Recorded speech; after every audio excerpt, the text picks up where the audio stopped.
here's what we know, here's what we can prove. So I'm just finishing now this book on the Wuhan lab.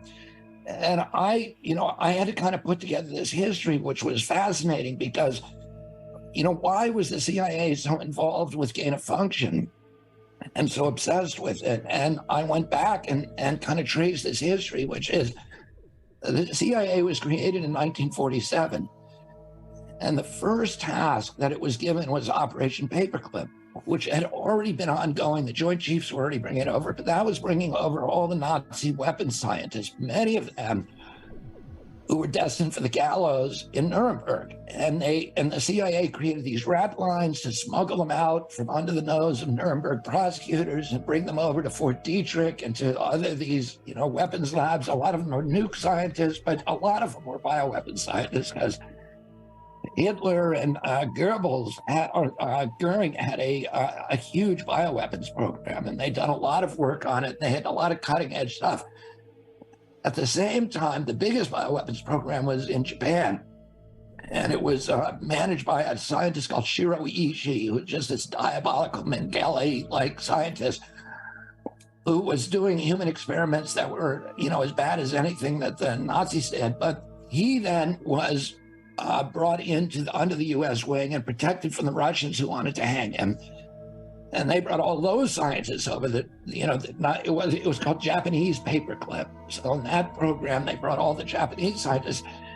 And those scientists who initiated the U.S. bioweapons program at its birth, not only imprinted it with a lot of their, cell cultures, et cetera, but also with a lot of their, I would say, ethical elasticity or ethical lacunae. So and that continues to, to sort of infect the entire bioweapons program. Now, we put huge amounts of money into bioweapons. In 1969, we had nuclear equivalents. They were bragging that they could kill everybody, basically everybody in the world for 29 cents a person, 29 cents a death. This is what they were going for. That's success. They do the opposite of science. They were, scientists are the opposite of medicine. Medicine tries to save people's lives from all of these, microbes, et cetera. And they were trying to enhance the microbes to make them antibiotic resistant, to make them spread faster, to make them deadlier, et cetera. 1969, Nixon goes in there and shuts down the whole program. And everybody's shocked. And those guys were very angry. Now, here's what happens, and they're living in the basements of the Pentagon, and they're trying to bring this back. The CIA is secretly doing bioweapons. They leave Fort Detrick with all their cultures illegally, and they store them in these warehouses in New York. And they're trying constantly through the neocons, who become their allies, to revive the bioweapons program. Then 9/11 happens. And 9/11, the neocons bring off of the shelf the Patriot Act, which basically is the beginning of the surveillance state in our country. And nobody reads it. The only congressman to read it was my campaign manager, Dennis Kucinich. And he was in Congress at that time, and he told me not one copy was available to any congressman. The 350 Act had suddenly appeared the day after 9/11. And that dismantles basically the United States Constitution. Interestingly, that act, which nobody read, had a provision in it that revokes effectively the Geneva Convention and the Nixon's bioweapons charter. So all of so it basically relaunched the bioweapons arms race. There were two guys who were blocking it, Patrick Leahy and Tom Daschle. A week later, they're stopping it. They're not going to let it pass. A week later, they get envelopes filled with anthrax in their offices. Congress is shut down. They're shut up. And while Congress is shut down, the Patriot Act gets passed. And the Patriot Act relaunched the arms race. But the military begins, and by the way, that anthrax, which was also used as the excuse for going into Iraq and invading Iraq because Saddam Hussein did it, we were told. It turns out after a 2-year investigation, the FBI came back and said that anthrax was Ames anthrax, highly sophisticated. There's only one place in the world it could have come from, Fort Detrick, which is the CIA Pentagon lab.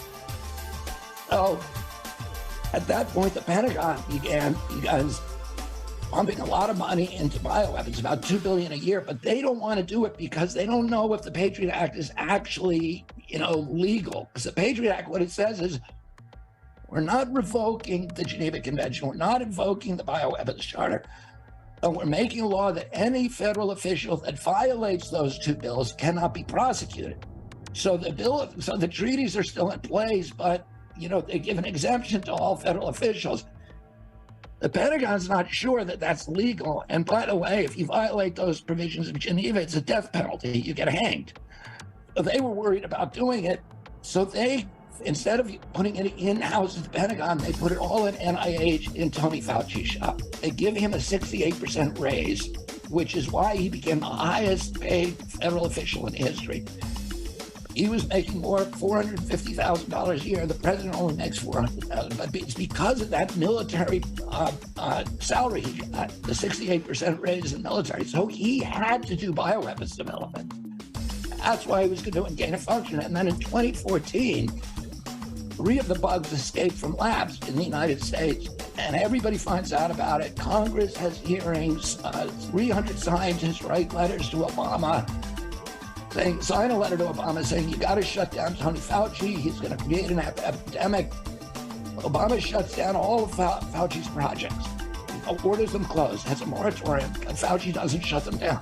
He continues doing them, and then he starts shipping everything over to Wuhan, where he can do it offshore, out of sight of these federal overseers and all the nosy scientists like Richard Ebright and the others from the Cambridge Working Group who were horrified by what he was doing.